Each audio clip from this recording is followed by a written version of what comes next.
महाराज की जय हो। जय हो, जय हो, जय हो।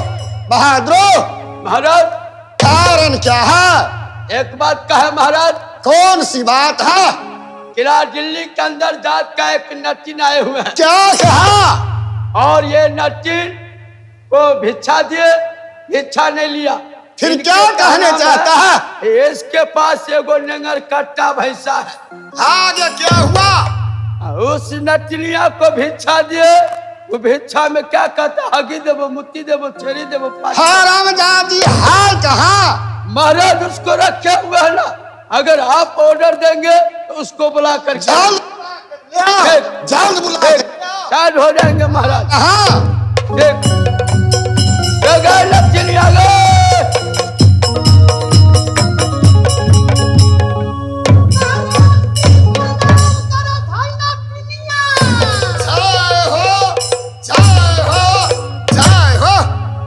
नाटिन महाराज पहले ये बतलाओ, है कहा तुमको डिहडी बारी, कहा तुमको मकान, है किनकार बेटी तुम क्या देहिया को नाम, है कहा कर सुना दे आजा पीरा सूरजा।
घर होती है। अच्छा कहीं गाछी में डेरा टिका देती हूँ, कहीं बाजार पे डेरा टिका देती हूँ। आगे क्या हुआ? महाराज मेरे पास एक भैंसा है। सही बात। मैंने भैंसा को नाम मंचित रखा हूँ। अच्छा मेरे भैंसा पागल हो चुका है। अच्छा हे बारा बीरा सुनते थे सहारा दिल्ली के। ये बारा बीरा हम ये सुनते महाराज, ये सहारा दिल्ली के। ये भैंसा लेकर जाइए ये दिल्ली का ढाला। ये भाषा पछाड़ा दीजिए महाराज हो सहारा दिल्ली।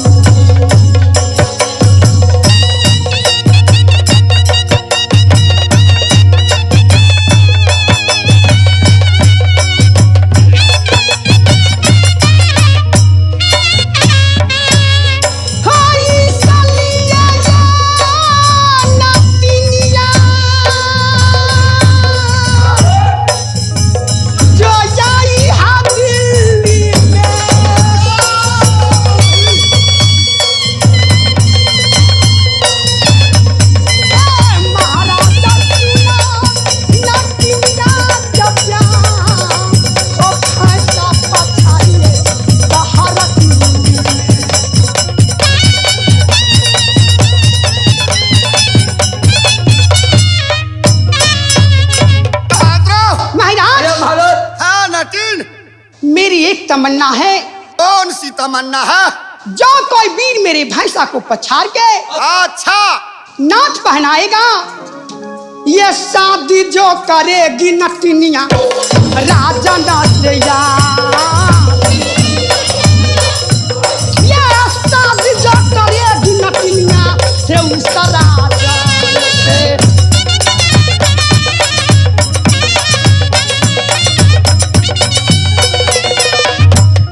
ये हो जाओ तैयारी है हो सहारा दिल्ली में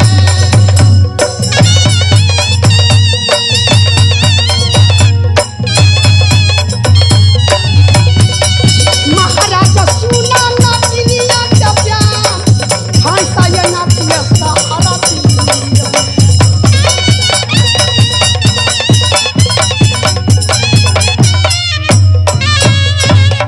तैयार हो जाइए तैयार हो जाइए तैयार हो जाइए बहादुर अरे महाराज ए नाटिन जज शहर दिल्ली को अंदर आया है ये, कहना चाहती है महाराज आपको नाम को सुनते हुए ये, किला दिल्ली में आया हूँ बहादुर अरे महाराज रैया से सकल के नाटिन कहीं नहीं देखा ये बात पापा समागा सूरज क्या करे बदनों में हो जाइए तो भाषा पछाड़ेंगे किला दिल्ली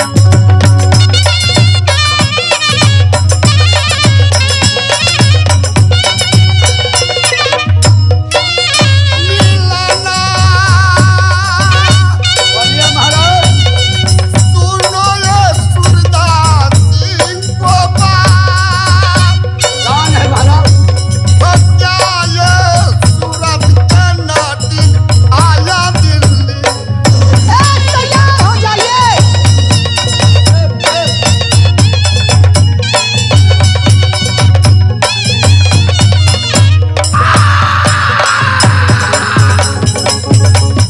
मिलना सुनो महाराजा को बात कर ले तैयारी आता अपने ना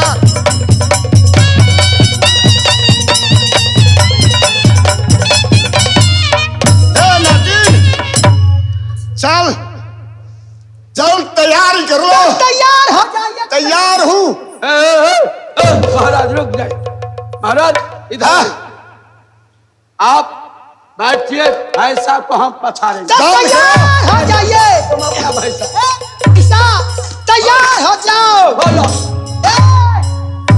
ए, रुक पहले ये मजबूत कर दे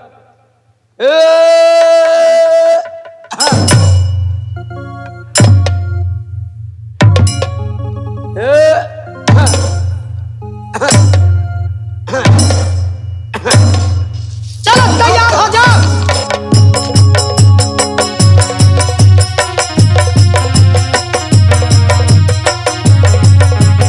लगा जोर कितने बाजू में ताकत है अगर ये भी हो तो लगाओ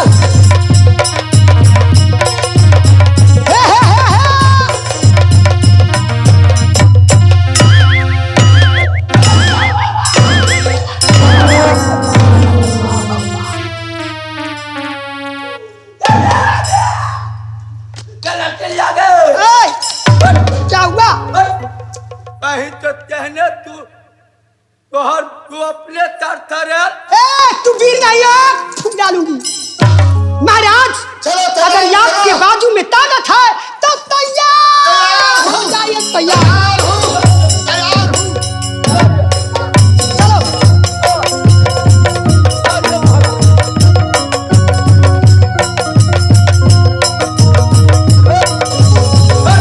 लगा जोर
बना दिया। बोला बेटी चंदा तुम्हारी योग दुल्हा मिल जाएगा, लेकिन माँ दुर्गा ने मुझे बात बना के नटिन बना दिया। मेरे लायक दुल्हा इस दुनिया में कहीं नहीं मिला, कहीं नहीं मिला। अब मैं क्या करूं? इससे बेहतर सामने नदी गंगा बह रही है, मैं नदी गंगा में डूबकर जान हत्या करूंगी। हे माता,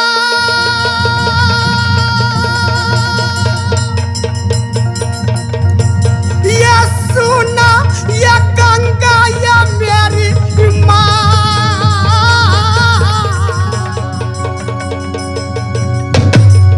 ये लहरा बढ़ाओ मैया गंगा, यमुना माँ गंगा।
बेटी। कौन? मैं माँ गंगा बोल रही हूँ बेटी। माँ? माँ गंगा? हे माँ, प्रणाम माँ। खुश रहो बेटी। बेटी तुम किस लिए मेरे लहर में आना चाहती हो बेटी? माँ अपनी लहर को बढ़ाइए माँ, अपनी गोद में बिठा लीजिए माँ। आखिर बात क्या है बेटी, किस लिए तुम गंगा लाभ लेना चाहती हो बेटी? माँ इस संसार में, इस दुनिया में मेरे लायक दूल्हा कहीं नहीं मिलता है माँ। क्या मेरी किस्मत में शादी लिखी हुई नहीं है कि मैं आजीवन भर कुमारी बैठी रहूंगी? इससे बेहतर मैं मर जाऊंगी माँ, मर जाऊंगी। नहीं बेटी, तुम्हारे किस्मत में भी दूल्हा लिखा हुआ है बेटी। तुम 50 किला घूम चुकी हो, अभी भी 1 किला बाकी है बेटी। 1 किला बाकी है माँ? हाँ बेटी। वो कौन सी किला है माँ? वो किला है बेटी शहर मोहब्बा। मोहब्बा? हाँ बेटी। मोहब्बा किधर पड़ता है माँ? बेटी मोहब्बा यहाँ से पश्चिम की ओर 360 किलोमीटर दूरी पर पड़ती है बेटी। क्या यहाँ से 360 किलोमीटर दूरी है माँ? हाँ बेटी। क्या वहाँ जाने से मेरे दूल्हा मिल जाएंगे माँ? अवश्य बेटी। ठीक है माँ, मैं अपनी शौक के कारण मोहब्बत जरूर जाऊंगी, जरूर जाऊंगी। प्रणाम माँ। खुश रहो बेटी। इस समय मैं मोहब्बा प्रवेश करती हूँ। या भागल्या में या जाए छे हम बाबूसा।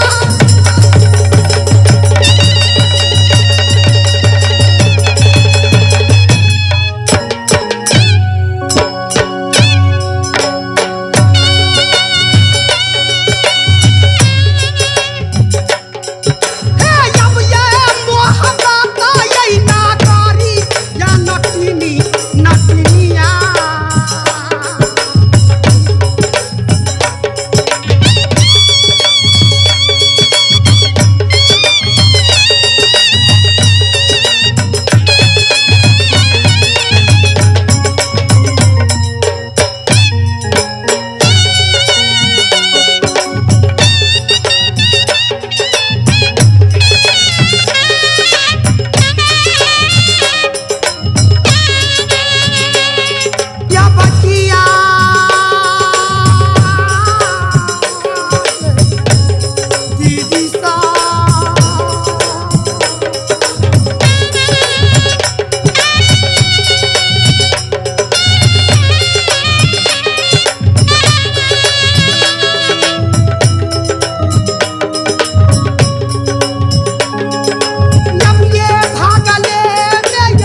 इस समय मैं अपने चाचा को बुलाता हूं।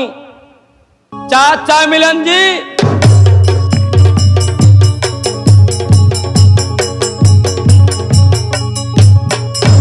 बोलो अनर्जित कुमार, बातें क्या है? चाचा जी बोलो। आज सबको सब मोहब्बत छोड़कर सबको सब वीर जवान नौजवान अपने अपने ससुराल को चले गए हैं। छोटे महाराज, जितने भी राजन लोग सब अपनी अपनी मेहमानी गए, लेकिन 7 रोज का टाइम दिया था, 8वां रोज हो चुका, 9वां रोज में तो पहुंचना चाहिए ना। चाचा जी कहिए। ओ कोई ना खबरिया चाचा या मोहब्बा में। सही बात। ओ क्या या सगुन हो गए चाचा बाबू को याद। सही बात। ओ क्या या सगुन चाचा बड़े भैया इंदला को।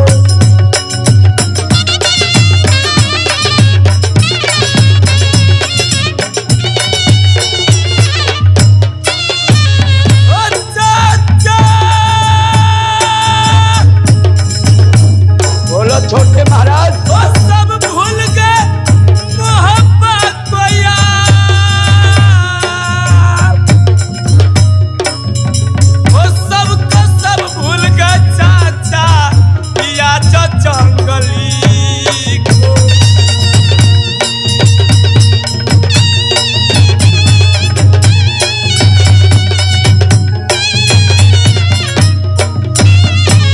चाचा सुनो सहोदरा हमार, वो कोई ना खबरिया आया या जब मोहब्बा में।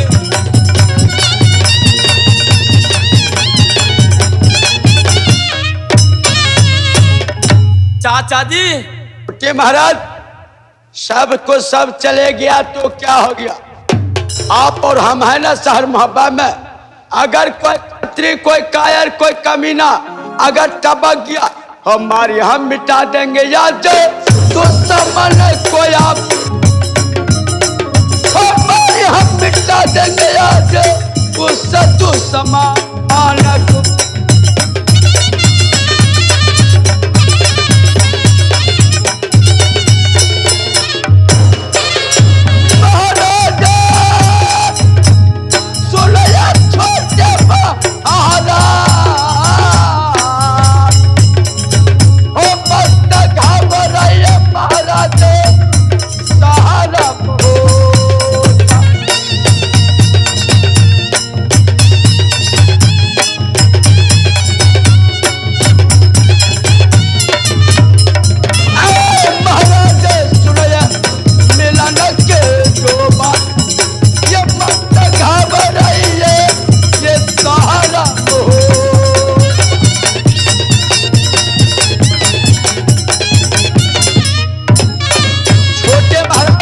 चाचा जी बोलिए। लेकिन आज मेरा क्या मन हो रहा है चाचा जी। क्या?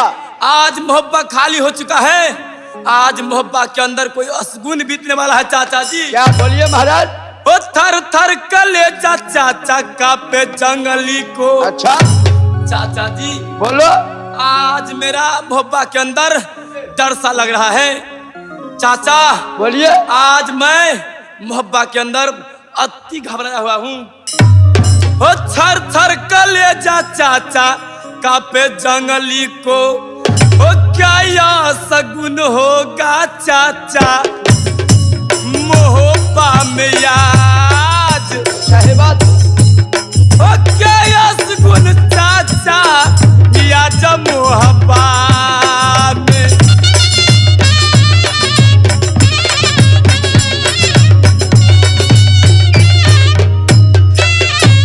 ओ चाचा बोलो जंगली कुमार। सुनो दुर्गली के चपा। सही बात। और रहना होशियारी चाचा या जब मोहब्बा में।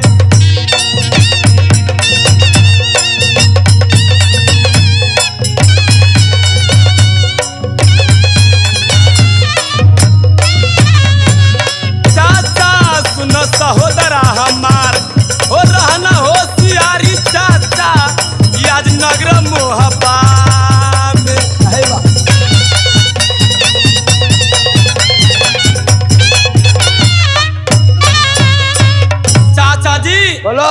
आज मुझे असगुन क्या बिगाड़ेगा? क्या? कोई बात नहीं, हम है ना, ठीक। आप है ना, ठीक। मोहब्बा के अंदर ऐसा ड्यूटी बजाओ दुनिया वालों को पता नहीं चले कि मोहब्बा बीच से खाली है। कौन है महाराज? खबरदार होशियार, सही बात, चल जा। ड्यूटी में रहो तैयार। हाँ, हर भैया। गेट पर हर फौजदार को बढ़ा दो, ड्यूटी लगा दो, कारफ्यू लगा दो, ना कोई आ सकता है, ना कोई जा सकता है। सही बात ना महाराज। ही कोई आ सकती है, ना ही कोई जा सकती है। आज मैं बंगला पर आराम करता हूँ, आज आप चौकन्ना रहना, हर समय राइफल में गोली लोड करके रखना चाहता हूँ। ठीक ठीक।